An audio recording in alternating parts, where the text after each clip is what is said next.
Hi friends, welcome back to Sports Dictator channel. IPL 2024 ఇవాళ start కాబోతుంది Chennai Super Kings and RCB match తోటి. And రేపైతే మనకు Kolkata Knight Riders and Sunrisers Hyderabad అత్యంత ఇంట్రెస్ట్గా ఫ్యాన్స్ ఎదురు చేసే మ్యాచ్ మనకు ఎస్ఆర్హెచ్ ఫ్యాన్స్ రేపైతే ఉంది. అండ్ ఆ మ్యాచ్ కోసం వెయిట్ చేసేవారు SRH fans and IPL fans కూడా వీడియోని ఒక లైక్ చేయండి. మీ లైక్స్ నాకు కాన్ఫిడెన్స్ ఇస్తాయి అండ్ చాలా హ్యాపీగా ఉంటుంది, కాబట్టి మీరు లైక్స్ చేయండి. అండ్ అదేవిధంగా సబ్స్క్రైబ్ చేసుకోండి. ఎస్ఆర్హెచ్ అండ్ ఐపీఎల్ ప్రతి అప్డేట్ మన ఛానల్లో ఉంటుంది. అండ్ కామెంట్ చేయండి, రేపు మీ ప్లేయింగ్ 11 ఎలా ఉంటే బాగుంటుందని మీరు అనుకుంటున్నారు అనేది అయితే మీరు కామెంట్ చేయండి. ఒకవేళ ఇప్పుడు నేను చెప్పిన ప్లేయింగ్ 11 బాగుంది అనిపిస్తే అది కూడా చెప్పండి. సో మన వీడియోలోకి వెళ్ళే ముందు మనకు వనిందు హసరంగా అయితే మొదటి 3 మ్యాచ్లకు అందుబాటులో ఉండడు, ఎందుకంటే అతడికి ఆల్రెడీ డీమెరిట్స్ పాయింట్స్ ఉన్నాయి. సో అతడు T20 వరల్డ్ కప్కి వెళ్ళే ముందు 4 T20 వరల్డ్ కప్ మ్యాచెస్కి బ్యాన్ పడేది యాక్చువల్గా. సో అతడు దాన్ని తప్పించుకోవడానికి 2 టెస్టుల సిరీస్లో అతడు టెస్ట్ రిటైర్మెంట్ని కూడా వెనక్కి తీసుకున్నాడు. బోర్డు ఆల్రెడీ అతన్ని సెలెక్ట్ చేసింది టెస్ట్కి. సో వెంటనే అది 2 టెస్టులకు బ్యాన్ అయితే అతనికి వచ్చింది. సో టెస్టులు అయితే 2 అండ్ T20లు అయితే 4, వన్డేలు అయితే 4. సో ఆ వరల్డ్ కప్లో ఆడడానికి అతడైతే వెంటనే టెస్ట్ రిటైర్మెంట్ను వెనక్కి తీసుకున్నాడు. దానివల్ల వెంటనే శ్రీలంక బోర్డు కూడా సెలెక్ట్ చేసింది. అక్కడే బ్యాన్ ఇంప్లిమెంట్ అయిపోయింది. ఆ 2 టెస్టులు ఎలాగో అతను రిటైర్ ఇచ్చాడు కాబట్టి ఆడేవాడు కాదు. ఈ బ్యాన్ అలా డైవర్ట్ చేయడానికి ఆ విధంగా చేశాడు. సో ఇప్పుడు టీంతోనే ఉండాలి అతను. ఆ 2 బ్యాన్స్ అయిపోయే వరకు టీంతోనే ఉండాలి, కాబట్టి ఐపీఎల్లో మొదటి 3 మ్యాచ్లకు అతడు దూరం అవుతాడని టాక్. సో ఆ బ్యాన్ని ఇలా డైవర్ట్ చేసుకోవడానికి అతను టెస్ట్ రిటైర్మెంట్ని వెనక్కి తీసుకొని T20 వరల్డ్ కప్లో శ్రీలంక తరపున ఫస్ట్ మ్యాచ్ నుంచి ఆడడానికి అతను రెడీ ఆడాడు. ఎందుకంటే ఐపీఎల్లో ఈ బ్యాన్ వర్తించదు, ఇది లీగ్ కాబట్టి అని న్యూస్. సో మొత్తానికైతే ఇది వనిందు అవసరంగా ఇచ్చినటువంటి షాక్ నిజంగా. అండ్ నెక్స్ట్ మనకు ప్లేయింగ్ 11s ఎలా ఉంటాయి అనేది ఈ వీడియోలో చూద్దాం. అండ్ ఫస్ట్ మనకు Kolkata Knight riders team and SRH team. So 90% ఇలానే ఉంటుంది ఆల్మోస్ట్. అండ్ ఏ టీం గెలుస్తుందో కూడా మీరు కామెంట్ చేయండి. వీలైతే కోల్కతా నైట్ రైడర్స్ టీమ్ ఓపెనర్గా అయితే Phil Salt and Venkatesh Iyer. So Phil Salt, Venkatesh Iyer ఇద్దరు మనకు బ్లాస్టింగ్ బ్యాట్స్మెన్, చాలా వేగంగా ఆడతారు. అండ్ వీళ్ళిద్దరు వచ్చే అవకాశాలు చాలా ఎక్కువగా కనిపిస్తున్నాయి. ఫిల్ సాల్ట్ అయితే రిప్లేస్మెంట్ అయ్యాడు. ఇతడు చాలా మామూలుగా ఆడు, T20లో రెచ్చిపోతాడు. సో రెహమానుల్లా గుర్బాజ్ ఆఫ్ఘనిస్తాన్ వచ్చేవాడు. కాకపోతే ఏంటంటే మనకు ఇప్పుడు వికెట్ కీపింగ్కి ఒకరు ప్రత్యామ్నాయం ఉన్నారు, కాబట్టి అది చూద్దాం వీడియోలో. సో నెంబర్ 3 చూస్తే నితీష్ రాణా కూడా ఒక మంచి మ్యాచ్ విన్నింగ్ ప్లేయర్. సో చాలా బాగుంది. ఇక్కడి వరకు మనకు నెంబర్ 1లో వీళ్ళ ఆప్షన్ అయితే నితీష్ రాణా నిలకడగా కూడా ఆడతాడు.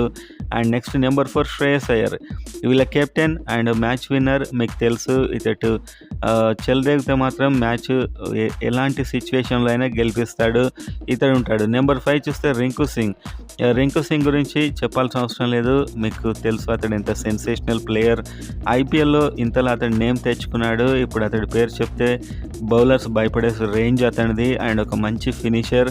And number 6 KS Bharat. So ఇతడు వికెట్ కీపర్ చేస్తాడు నాకు తెలిసి, అండ్ ఒక మంచి బ్యాట్స్మెన్ కూడా ఇతడు.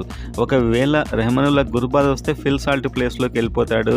రెహమానుల్లా గుర్బాజ్, భరత్ ప్లేస్లో ఇంకొక బ్యాట్స్మెన్ తీసుకుంటారు, డొమెస్టిక్ ప్లేయర్ని.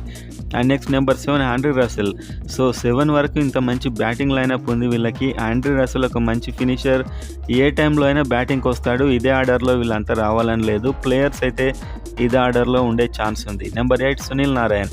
ఇతడు కూడా ఆల్రౌండర్ కేటగిరీలోనే తన నేమ్ ఇచ్చాడు అండ్ ఒక మిస్టరీ స్పిన్నర్, మ్యాచ్ విన్నర్ అని చెప్పొచ్చు. సో టీం అయితే చాలా ఫెంటాస్టిక్గా కనిపిస్తుంది ఇక్కడి వరకు. వీళ్ళని ఎదుర్కోవాలంటే ఎస్ఆర్హెచ్ టీం ఎలా డిజైన్ చేయాలో ఆలోచించుకోండి, అది కూడా చూద్దాం.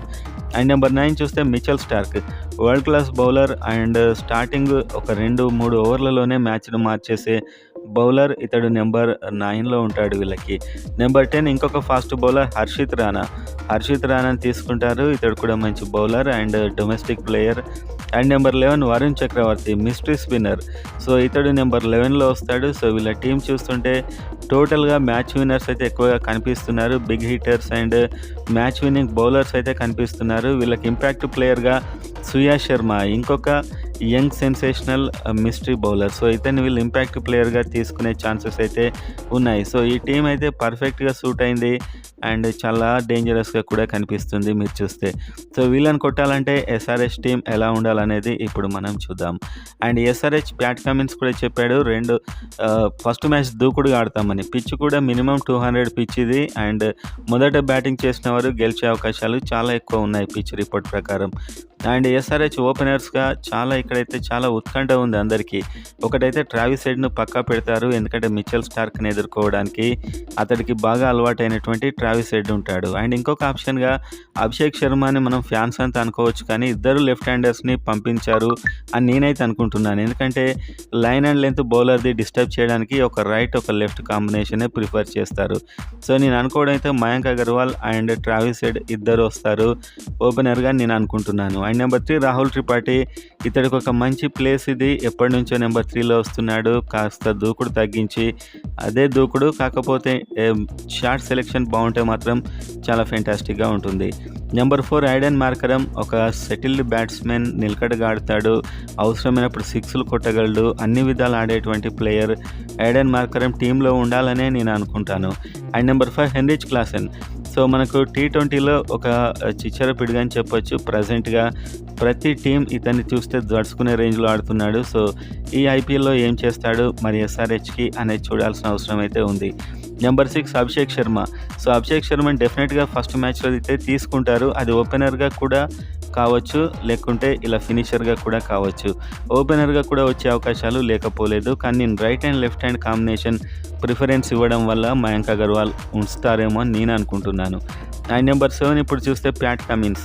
సో ప్యాట్ కమిన్స్ అయితే ఒక మంచి ఫాస్ట్ బౌలర్, ఒక బిగ్ హిట్టింగ్ బ్యాట్స్మెన్ అండ్ ఇతని నుంచి మ్యాచ్ విన్నింగ్ ఇన్నింగ్స్ ఎక్స్పెక్ట్ చేయొచ్చు.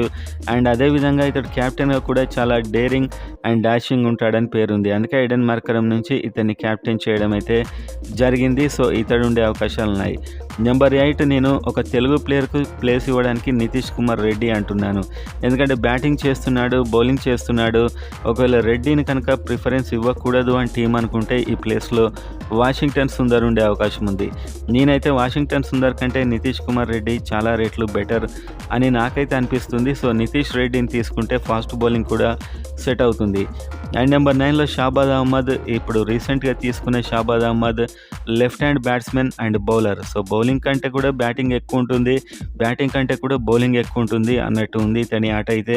సో ప్రజెంట్ ఉన్న ఎస్ఆర్‌హెచ్ టీం ప్లేయర్లలో మనకు షాబాజ్ అహ్మద్ ఖచ్చితంగా ప్లేయింగ్ 11లో ఉండాల్సిన ప్లేయర్ అని నా యొక్క ఉద్దేశం. అండ్ నెంబర్ 10 చూస్తే మయాంక్ మార్కండే. Spin option. ఎలాగో వనిందు అసరంగా బ్యాన్ తప్పించుకోవడానికి అతడు ఆ విధంగా వెళ్ళిపోయాడు కాబట్టి ఒక మంచి స్పిన్నర్ అయితే అవసరం, మిస్టరీ స్పిన్నర్. ఆ మిస్టరీ స్పిన్నర్ ప్లేస్‌లో మయాంక్ మార్కండే ఉండే అవకాశాలు చాలా ఎక్కువగా ఉన్నాయి. ఇతడి ప్లేస్ అయితే పక్కా నాకు తెలిసి Mayank Markande first T match అయితే ఆడతాడు ఈ టీ20 లీగ్‌లో. అండ్ నెక్స్ట్ నెంబర్ 11 చూస్తే Bhuvneshwar Kumar. So batting order అని కాదు గానీ ఇతని టీంలో అయితే ఉంటాడు. ఒక లీడింగ్ బౌలర్ అండ్ ఖచ్చితంగా బౌలింగ్ డిపార్ట్మెంట్‌కి హెడ్ అని చెప్పొచ్చు. And fantastic bowler Bhuvanesh Kumar. ఈ ప్లేయింగ్ 11 అయితే ఖచ్చితంగా ఉంటుంది. అండ్ ఇంకా మనకి ఇంపాక్ట్ ప్లేయర్‌గా ఉమ్రాన్ మాలిక్ వచ్చే అవకాశాలు చాలా ఎక్కువగా ఉన్నాయి. ఒకవేళ బ్యాటింగ్‌లో ఏదైనా అవసరం ఉంటే అప్పుడు మనకు అబ్దుల్ సమద్‌ని తీసుకునే అవకాశాలు ఎక్కువగా ఉంటాయి. ఎందుకంటే ఇంపాక్ట్ ప్లేయర్‌గా నలుగురు ఆప్షన్స్ ఇస్తారు. ఆ టైంకి సిచ్యువేషన్‌కు తగ్గట్టు ఎవరు అవసరమైతే వాళ్ళని తీసుకుంటారు. సో మొత్తానికైతే ఈ 2 ప్లేయింగ్ 11 చూసినా అండ్ ప్యాట్ కమిన్స్ మేము దూకుడుగా ఆడతామని చెప్పినా, సో టీమ్స్ అయితే బ్యాలెన్స్‌గా ఉన్నాయి. కేకేఆర్ కూడా ఏం తక్కువ లేదు. అందరు మ్యాచ్ విన్నర్సే ఉన్నారు. సన్‌రైజర్స్ హైదరాబాద్‌లో కొద్దిగా మ్యాచ్ విన్నర్స్ తక్కువ కనిపిస్తున్నారు. కానీ ఇండివిడ్యువల్ పెర్ఫార్మెన్స్ ఇచ్చేవారు ఎక్కువగా ఉన్నారు. సో మొత్తానికి చూస్తే మ్యాచ్ చాలా టైట్ ఉంటుంది. కోల్కతా పిచ్ కాబట్టి మొత్తానికి ఎవరు గెలుస్తారనుకుంటున్నారు కామెంట్ చేయండి. ఎస్ఆర్‌హెచ్ గెలిచే అవకాశాలు కూడా చాలా ఎక్కువగా ఉన్నాయి. గెలవాలని కూడా నేను కోరుకుంటున్నాను. ఎందుకంటే నేను ఎస్ఆర్‌హెచ్ ఫ్యాన్.